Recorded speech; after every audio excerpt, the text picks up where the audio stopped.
Hello Capricorn, welcome back to Mind, Body and Heart Tarot Therapy. I'm here to do the reading for what's left of April 2020. I hope you're well, Capricorn. These are quite remarkable times we're living.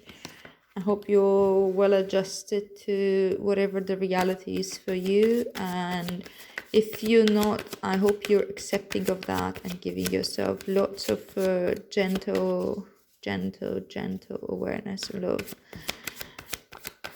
Alright, now let's see what's going on with you this month of April, my dear Capricorn. You have a confession to make. I thought for a long time I've got a Capricorn rising, but I was born with a sixth section, so when I was asking my mom what's the time of birth, she would tell me something like between this time and this time. So I just took whatever time in between or whatever made sense to me as the approximate time. 10 of Cups as your current energy. And a few days ago I was with I just texted my mom again and I was like, come on, tell me more about the whole time of birth. Let's break it down.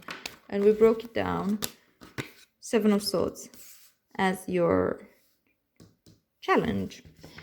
And apparently that the time of birth was at least something like 45 minutes later, and the rising changes every 2 hours, so it made a huge difference. And apparently, yeah, my rising is not Capricorn, it's Aquarius. Knight of Pentacles as your focus. I still have a lot of Capricorn energy in my chart. The High Priestess as your advice.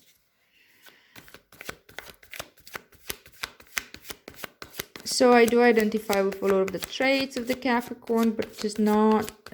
It does also kind of make sense because there were some things that felt like some of the characteristics that didn't really apply somehow, and I was like, yeah, a bit confused about it. 8 of Pentacles is your future energy, and 8 of Swords is the theme of your reading for this month of April. Now let's pull out the clarifiers. The Devil, this is Capricorn card, as your current energy, with the 10 of Cups. Temperance, with the 7 of Swords as your challenge. These two. The Angel and the Devil.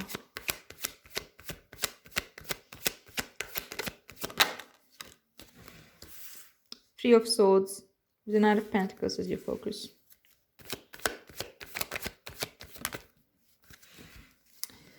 Six of Swords with the High Priestess as your advice.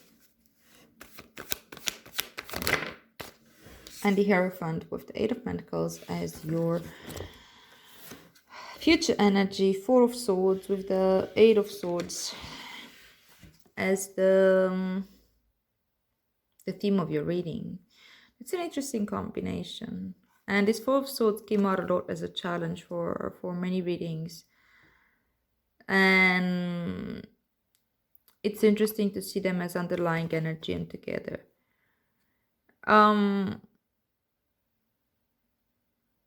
Seeing it as an underlying energy, this makes me think of structure, the mind structure. Like if I just go into numerology and look at that, this is 4 and this is an 8.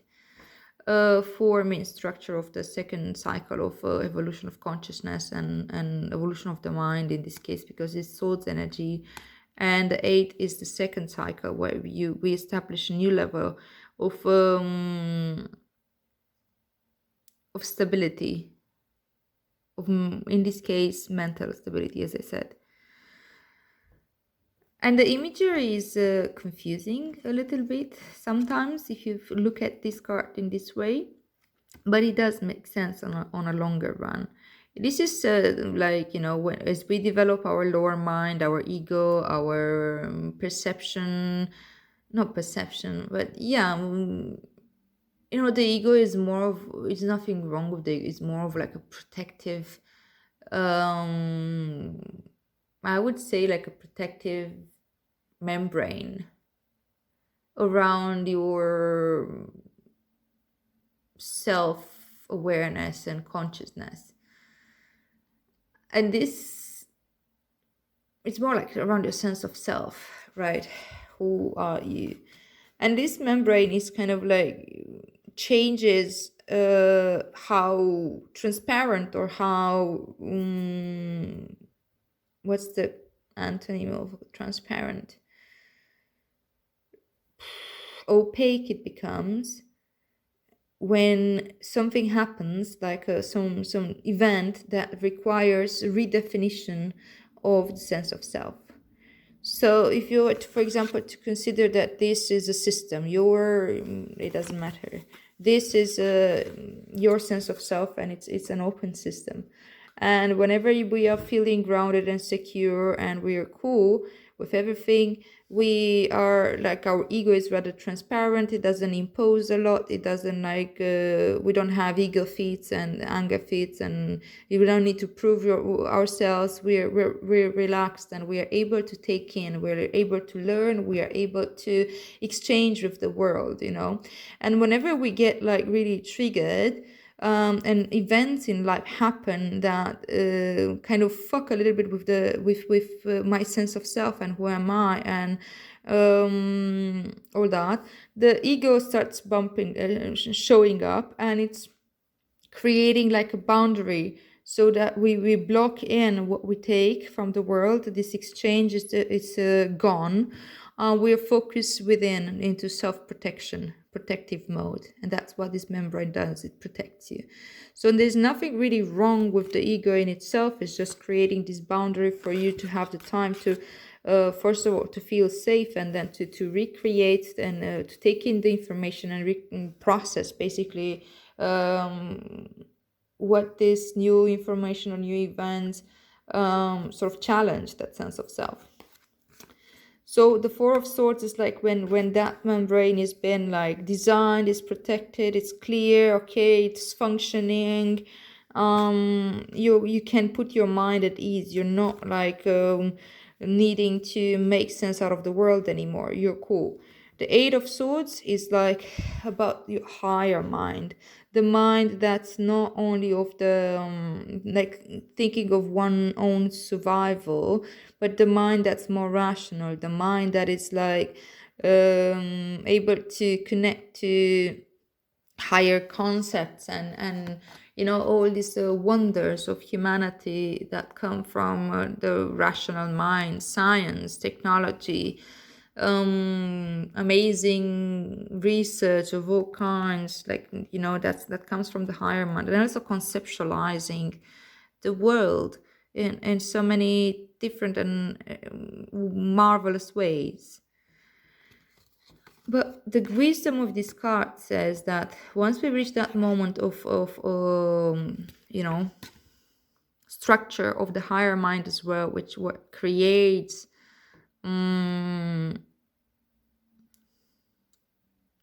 creates a model of the world, creates like this understanding that the world functions like this, and these are the rules. Like, think about like a scientist, for example, which had already created of the model of the universe as it is. It doesn't look for what's beyond that. It's kind of like describing his or her world only through that filter, and through it's putting it in that type of compartmentalization. And that's why this imagery shows like this lady who's being trapped, because there was a saying that once you name something, then you're never going to see it again. Like, I don't know, don't tell a child that's a bird, because the child will never see the bird. I don't exactly remember the quote, but in a way it's a little bit like that, you know. It's like once we started like really classifying everything and making sense out of everything and creating that cosmology that we can relate to, we are blinding ourselves to everything else, which is like, I don't know, this universe is infinite and has We can have different capacities of understanding it, sometimes in a more rational way. Maybe you're closing your gates to other ways of understanding if you're constantly relying only on the rational mind. Therefore, the guidance with this card is to go into the body and to feel into the body and kind of let go of the mind, because you get it's a dead end. You're blindfolded. You're not going to think your way out of the situation. You need to feel your way out of your situation. You need to really get into the senses. And maybe this is in relation to everything that's happening. We all go through a process. We all go through our own way of coping with this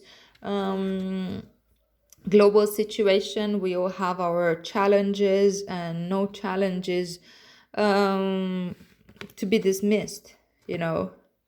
Some people, yes, they suffer horrible losses of human life, the people they love. Other people lose their jobs. Other people don't lose necessarily anything, but they cope with like their darkest parts of themselves that they never had to, like, not cope, but they get to meet the parts of themselves that they never got the chance to meet when the world was functioning and kept them busy. Other people struggle with working from home and creating a structure and being able to be productive while also having the whole family at home. Some other people struggle with like so many different types of struggle. I don't remember which one was first. I guess this one. No, that's what it was. Don't remember. Doesn't matter. You get it, right? Like, this is like what I'm telling you here is not me trying to guess what exactly it is that the nature of limitation is.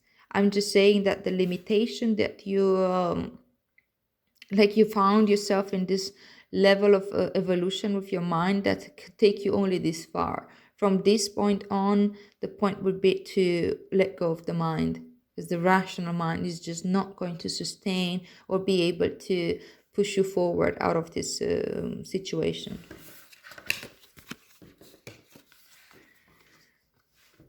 So you have the Ten of Swords and the Ten of Cups and the Devil as your current energy.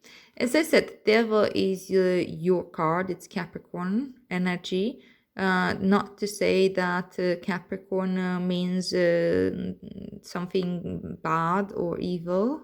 Not at all. It's just an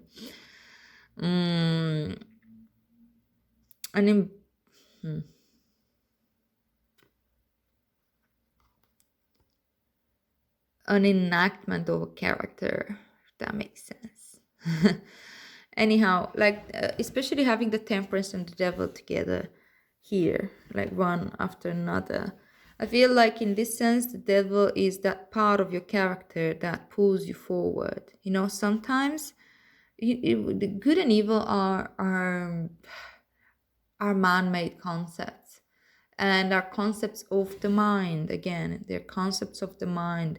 We create good and evil by classifying it and by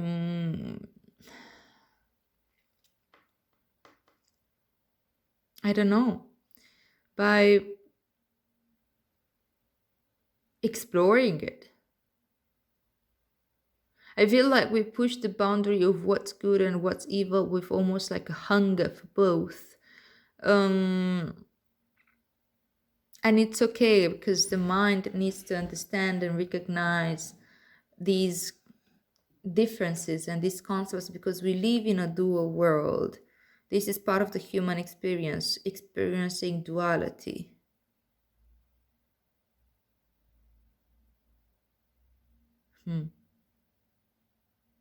Also looking at these two here and these two here.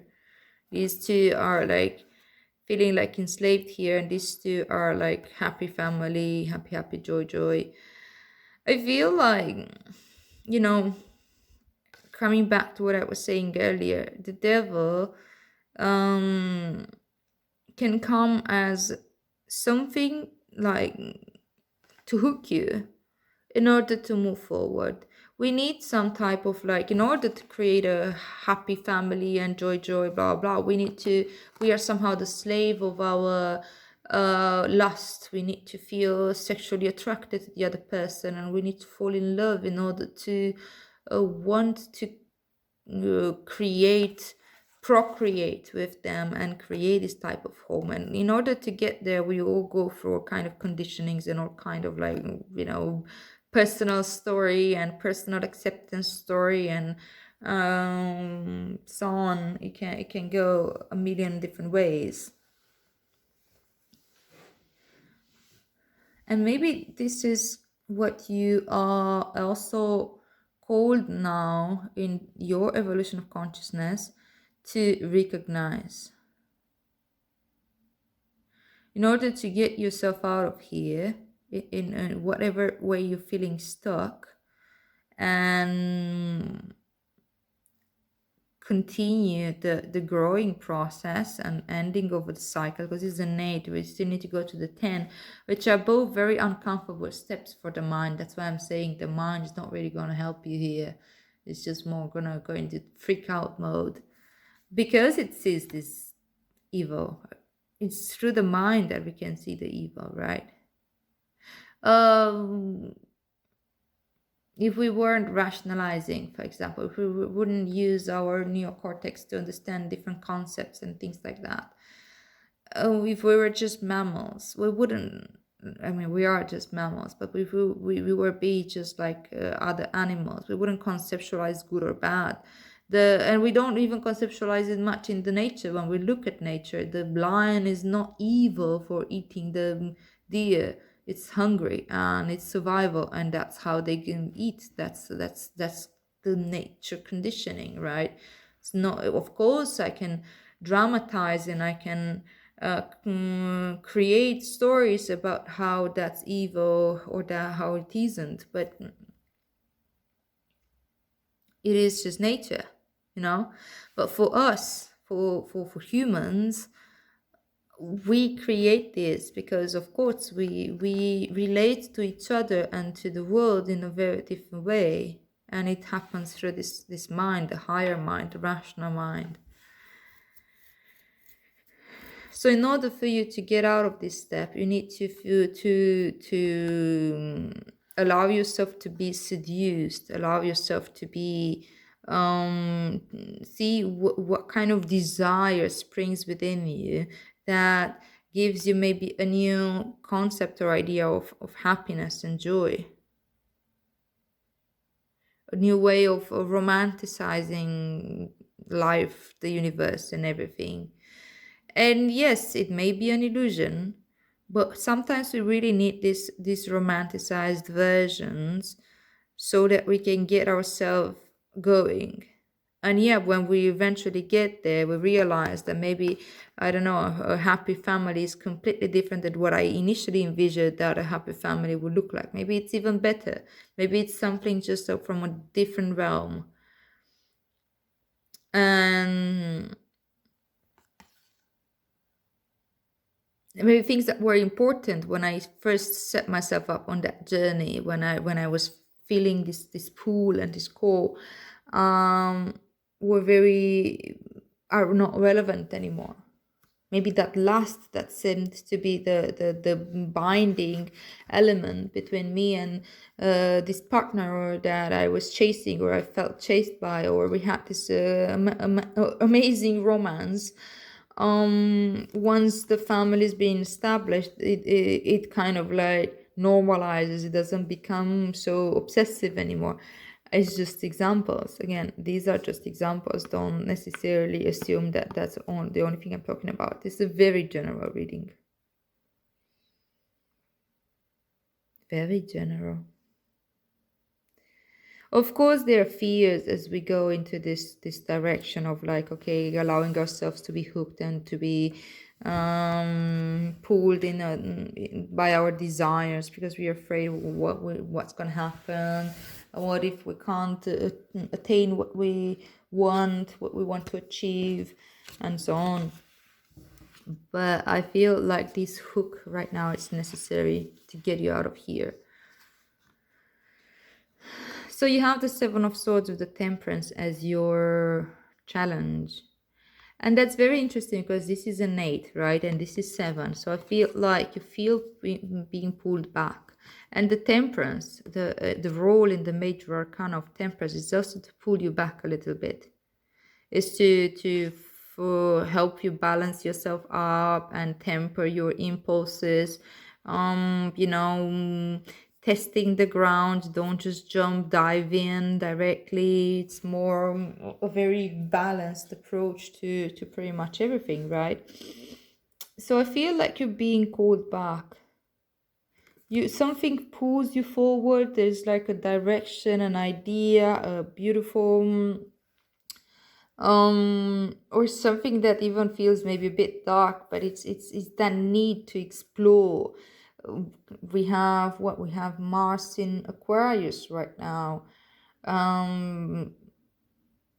Maybe at a communal level, we have the theme of sexuality coming up more. Maybe it has to do a lot with that, and exploring certain parts of your sexuality that you haven't before, or certain parts of your psyche that are connected to idea of sexuality, or idea of a couple, or idea of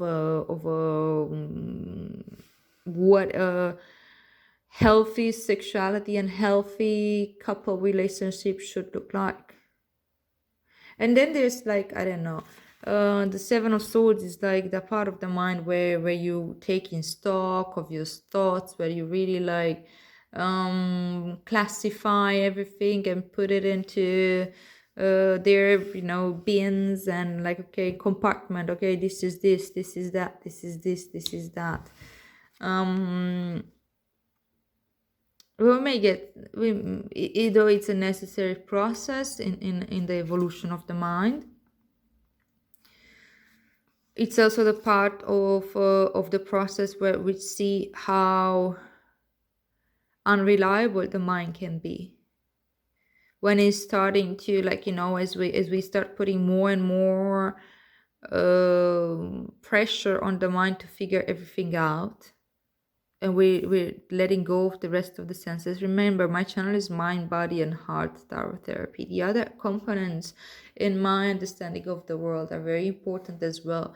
But the society today is putting way too much emphasis on the mind. So this kind of applies to all of us. It's just that you, Capricorn, seem to need this reminder right now. In this process of the mind, where we're like taking stock, figuring out, classifying things, rationalizing certain stuff, we can also see how, as I said, unreliable the mind is, and how it's just like starting to create certain maybe stories or ideas that serve us, but we can't really prove them, but we need them in order to move on, in order to create the story, in order to create this stability, this model of the universe that tells me how the world looks like, But again, it's that moment where we can actually still see that this is not absolute. This is a very interesting reading. I don't think I've ever had such a such a reading.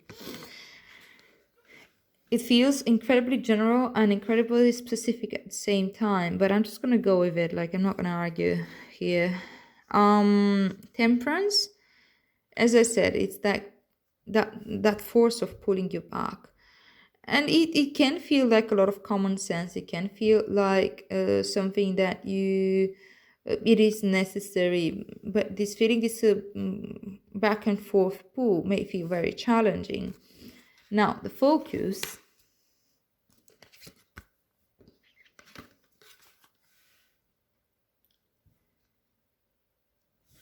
should be, or is the Knight of Pentacles with the Three of Swords. The Knights are agents of expansion. It's the realm being expanded, and Knights are, again, they are agents of the mind. This reading seems to come very much from the Karmic Tarot school of thought. Sometimes I mix them up. Sometimes, the messages come through based on the knowledge of tarot that I have locked in my mind, let's put it this way. And sometimes I can feel pulled into a more, let's say, worldly explanation that will take this a more literal, like what are you trying to get away with, rather than this whole interpretation of the process of the mind of analyzing and taking stock of things. But it seems that this particular reading is very much into simply evolution of consciousness, even though there isn't that much. Oh yeah, it is. 1, 2, 3, 4. 4 major arcanas that are predefining in the soul journey, not just the day-to-day reality. Okay, so it's that expansion. The Knight of Pentacles is expansion of the mind, of understanding the physical reality, right? So where is it you want to go? Where do you want to go and plan this? You are evaluating this again with your mind level. And swords, you have the 3 of swords. Again, mind. There's a lot of swords here. Wow, 1, 2, 3, 4, 5. The devil is of the mind as well. Yeah. Huh.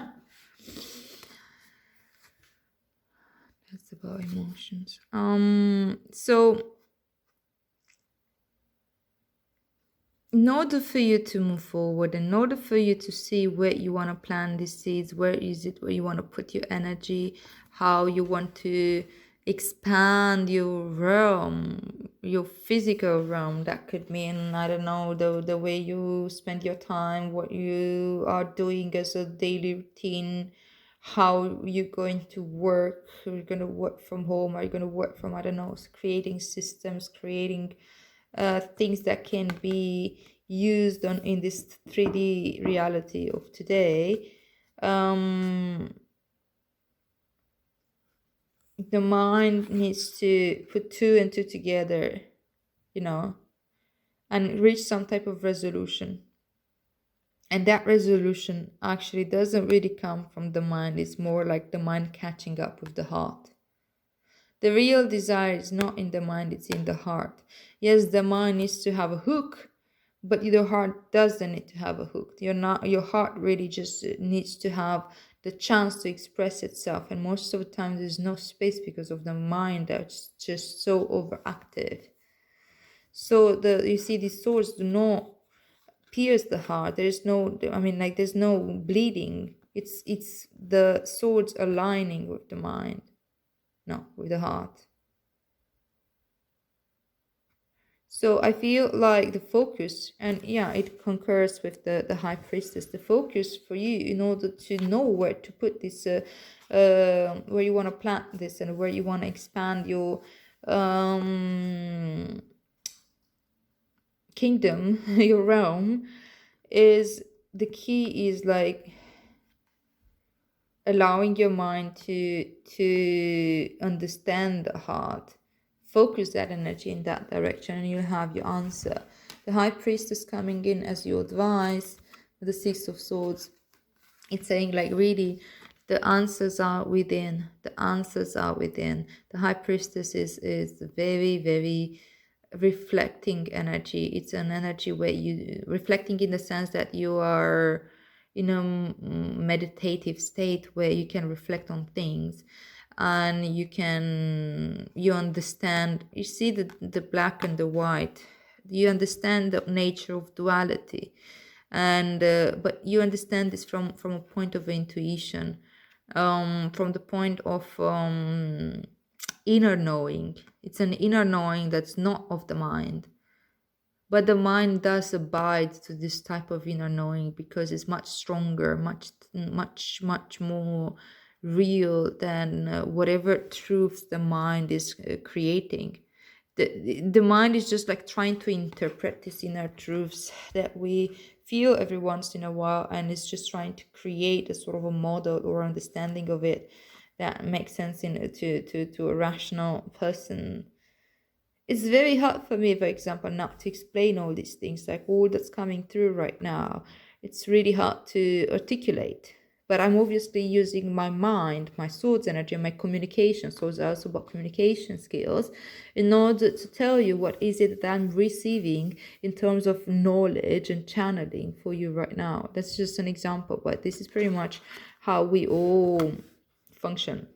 The High Priestess's advice says, go within, meditate, focus on your heart. I keep seeing this cross on the heart, and with this heart here saying that, the mind needs to align with the heart. And the moon holding space here for the High Priestess is like, trust your intuition and trust yourself to be able to find your way, your direction, where you need to go. And this going is not necessarily physical. Obviously, we are all stuck in one situation or another. You know what I mean? It has to do more with the direction in life that you want to take, and the expansion of your consciousness and the expansion of your realm. Ways that you can perceive and understand the world, how to access the gifts that you have.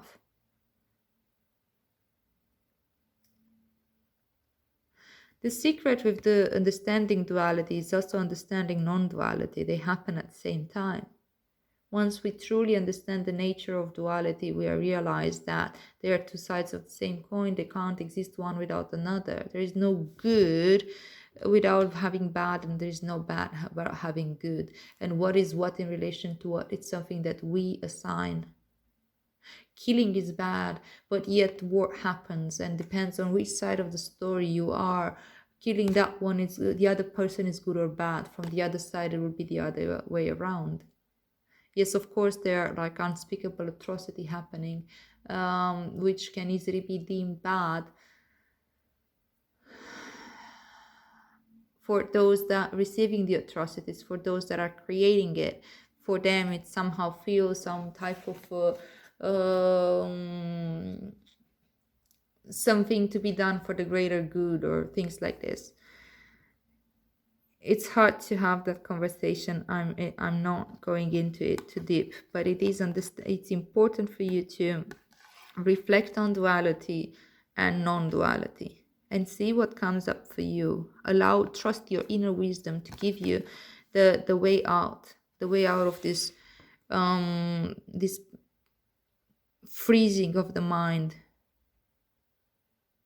which it may be functioning to a certain degree, but it is freezing you from moving forward into your growth. You can get stuck in this level forever, this level of evolution of consciousness. Okay, and this is moving you forward into the direction of crafting, really crafting one step at a time, with the routines that you're going to practice in order to achieve your heart's desire, and to be able to also put it out there, teach it to others, create like the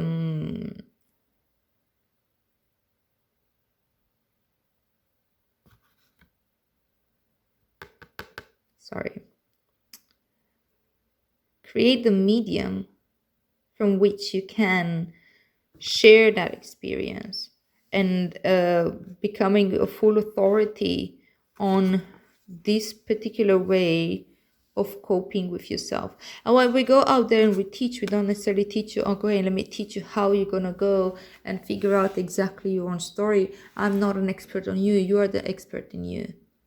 And you becoming the expert of yourself and how to unlock yourself from your own box. It doesn't necessarily mean that this particular solution, that whatever you had to do, wouldn't necessarily work for everyone else. Not in particularities, but it may work as a method. And it may attract those that can benefit from this method as well. It can be spiritual teachings, it can be actual teaching about something, whatever you felt pulled towards, maybe, I don't know, computer science, for example, or quantum mechanics. So I'm just making up stuff now.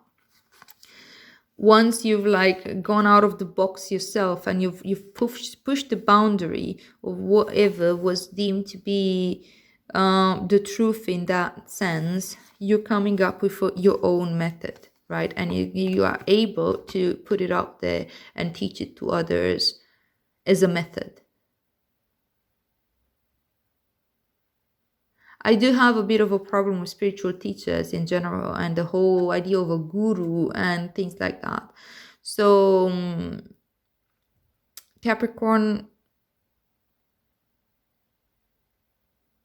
this is actually Taurus energy. It's very grounded. It has a bit of a dark side that it can become preachy and religious, or like imposing a belief system on others. But that's always the dark side of religion. It can also bring a lot of good stuff, as long as you stay grounded, as long as you stay focused on the truth that's coming from your heart, and not the mind trying to only secure a version of reality that it makes sense to it. Gosh, this is quite this is a very interesting reading. Thank you for that. I have a few things to learn from it myself. Okay, I'm gonna pull out the Rumi Oracle. Let's see what this is gonna say in relation to all this abstract concepts that seem to have a very earthly passion for purpose. Look at that. It really is about purpose and about moving forward in a direction in your life, isn't it? That's the reading, my love. Number 2. Let's read it. Let's read. Damn, so long. Okay, let's see if I can summarize a bit. So anyway, the poem that's attached to it says, from Rumi, right? Rumi is a poet. If you don't know him, look him up. So the poem says, love, like life, flows through the heart. Feel the thrill of the flow and say nothing. Rumi. Okay. As we grow on the spiritual path, so does our ability to serve life, to serve love, to honor humanity, and to offer a contribution that is unique to us, that could only flow in this particular way through the quality of our own soul light. Every light holds its own beauty, and every light has a particular task to fulfill on the divine path of life. To help us remember this, lest we get too easily distracted by the pain and stress that happens in life, we were given an inbuilt reminder. That reminder is our passion. We may think that passion is not particularly practical. We may feel fearful that with passion there is no guarantees of success, or that we may even be throwing away a stable and secure life to pursue our passion. These are the fears of many a modern society, yet they are so misplaced. I feel like this really fits in with what I just said here. Life supports all being based on their true nature. The birds are given air in which to fly, and fish are given water in which to swim. Plants are given light of the open plains or darkness of the damp rainforest, depending on their needs for growth. Different flowers flourish in different environments. Bees have wings that are very small but powerful enough to move with such speed and rotation that their heavy bodies can fly. Each aspect of creation is given what is required so it may become what it is meant to be, for its unique destiny to be fulfilled. Let's not get stuck now into theories of creation or evolution or things like that. That's not the point. So it is with humanity. Each one of us has something in our hearts that means something to us. It is relevant whether it seems practical or a recipe for success or not. We're simply meant to be what we are, to serve life faithfully from a place of honoring the truth of our nature, that which is we genuinely feel passionate about, and to allow for life to naturally support growth according to our genuine nature. Where we get into difficulty is not in bringing our genuine passions to life, for life supports this, but in learning to let go of attachment as to how that happens. We can struggle to free ourselves of the expectations we have to be something we are not. The divine path of love asks us to become conscious of and then unlearn the play acting of attempting to be a false self, so that we may learn to simply love and accept our real self. We may even have struggle on our hands to remember how our real self actually is for a time. Fortunately, there is pleasure in the journey of returning to passion that can make the process of self-discovery a sweet one. Okay, I'm gonna have to jump a bit. This oracle comes to you for guidance. You are being initiated more deeply into your life purpose. Your passion will reveal itself to you with more depth, nuance, and beauty than ever before. If parts of your life are disassembling or do not seem to be working out as you had planned, these are symptoms of this passionate revelation. Be curious and open to what presents itself in the wake of the falling away. Be ready for the journey within now. You are strong enough to leave behind the need for external validation whilst you learn to validate yourself. In time, soon enough, in fact, you shall reveal your innermost beauty and be witnessed and received, acknowledged for your innate value, purpose, and divinity. But for now, sweet beloved, dive deep, be defiant, and determined to honor your heart, so your deep passion may be witnessed by you and eventually, naturally, make its way into sacred expression into the world. If you have recently discovered a new talent or purpose, or have been dreaming some big dreams, this oracle comes to you with guidance and confirmation. You are excited. Follow that excitement. Let it lead you into your own heart truth and onto an ever more passionate path of purposeful living.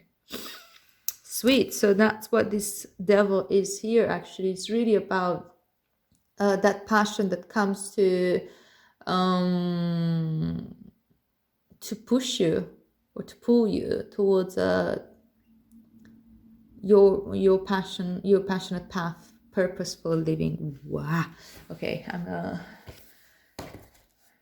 I'm mashing up the words and everything. All right, my dear Capricorn, I hope that makes sense to you. It may sound like gibberish to some of you. Sorry about that, but I'm sure you wouldn't have stayed until the end if it didn't make sense to you. So thank you so much for those that are have made any sense from this, and if you resonated with this reading, please like, share, and subscribe. And may our practice benefit all beings, and I'll see you here soon. Have a lovely rest of April.